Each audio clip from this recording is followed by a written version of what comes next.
એક વખત એક ભાઈ જાપાનથી જાદુ શીખીને આયા ને આયા ગામમાં જાદુનો ખેલ કરવા માંડ્યા હો। પાણાનો પોપટ બનાવી નાખે ને કાગળનું કબૂતર બનાવી નાખે ને રાંટવાનો હરફ બનાવી નાખે ને હરફનું રાંટવું બનાવી નાખે ને ગામડામાં કોઈ દી કોઈ આવું જાદુ જોયેલું નહીં। એટલે આ ભાઈ તો બહુ ફેમસ થઈ ગયા ને એટલા બધા વાયરલ થઈ ગયા ને કે વાત રાજાના દરબાર સુધી પહોંચી ગઈ।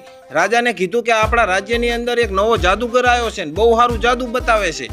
તો રાજા કે એવું છે તો આપણે મનોરંજન કરીએ, જાદુગરને બોલાવો આપણા દરબારમાં। અને જાદુગરને દરબારમાં બોલાયો અને રાજાએ કીધું કે કેવું તને જાદુ આવડે છે, જાદુ કરીને બતાવો। એટલે આને વિચાર્યું કે જો રાજા રાજી થઈ જાય ને તો આપણો બેડો પાર થઈ જાય। આપણે જાદુ રાજા ઉપર જ કરવું છે। અને ગીલી ગીલી ગીલી ગીલી છૂ કર્યું ને તે રાજાનો મુગટ ગાયબ કરી નાખ્યો। પણ રાજાને માથામાં ટાલ હતી, તે આખો દરબાર દાંત કાઢવા માંડ્યો અને બધા દાંત કાઢવા માંડ્યા ને તો રાજાનો મગજનો બાટલો ફાટ્યો।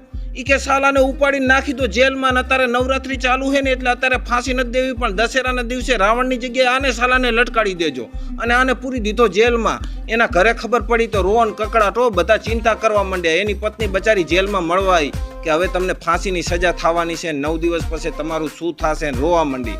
એટલે ઓલાએ કીધું કે કાંઈ વાંધો નહીં તમ તારે, હજી તો 9 દિવસ આડા છે ને 10મા દિવસે ફાંસી છે, ત્યારે જે થશે એ જોયું જશે। અત્યારથી આપણે શું કેમ ચિંતા કરવી પડે, અત્યારે તમ તારે મોજ કરો, હું એ જેલ જીવનને માણી લઉં। અને આમ કરતાં કરતાં 9 દિવસ વીતી ગયા અને 10મો દિવસ થયો ને દશેરાના દિવસે એટલે ગામ વચ્ચે ફાંસીનો માથડો તૈયાર કરવામાં આવ્યો ને આને લાવવામાં આવ્યો ને બાંધ્યો અને રાજા ઘોડો લઈને આવ્યો બાગડતા ધમા ધમા બાગડતા કરતા કરતા આને પૂછ્યું કે બોલ હવે તારે મરવાનું છે, મરતા મરતા છેલ્લે તારે કાંઈ કેવું છે? એટલે આને કીધું કે રાજાજી મારે કાંઈ કેવું નથી, પણ મારી એક ઈચ્છા છે ને એ અધૂરી રહી ગઈ છે, મને એ વાતનો બહુ અફસોસ છે। એટલે રાજા કે શું ઈચ્છા અધૂરી રહી ગઈ છે? તો કે હું એક જાદુનો 11 વર્ષનો ક્રોસ કરતો હતો, પણ એના 10 વર્ષ પૂરા થઈ ગયા પણ 1 વર્ષ રહી ગયું। એટલે રાજા કે 11 વર્ષનો જાદુનો કોર્સ, એવું તો તું શું જાદુ શીખતો હતો? એટલે આને કીધું કે રાજાજી હું એવું જાદુ શીખતો હતો ને કે હું ઘોડાને ઉડાડી શકું। આ તમારો ઘોડો છે ને એ જાદુગર જો હું શીખી ગયો હોત ને તો તમારા ઘોડાને પાંખું આવી જાત અને તમારો ઘોડો આકાશમાં ઉડત। રાજા કે શું વાત કરે છે? એ કે હા। પછી રાજાએ વિચાર્યું કે આપણી સેનામાં જો ઉડતા ઘોડા હોય ને તો આપણે આખી બધાને જીતી લઈએ। આપણું નાનું રજવાડું છે એમાંથી મહાસામ્રાજ્ય ઊભું કરી લઈએ અને હું મહારાજા બની જાઉં।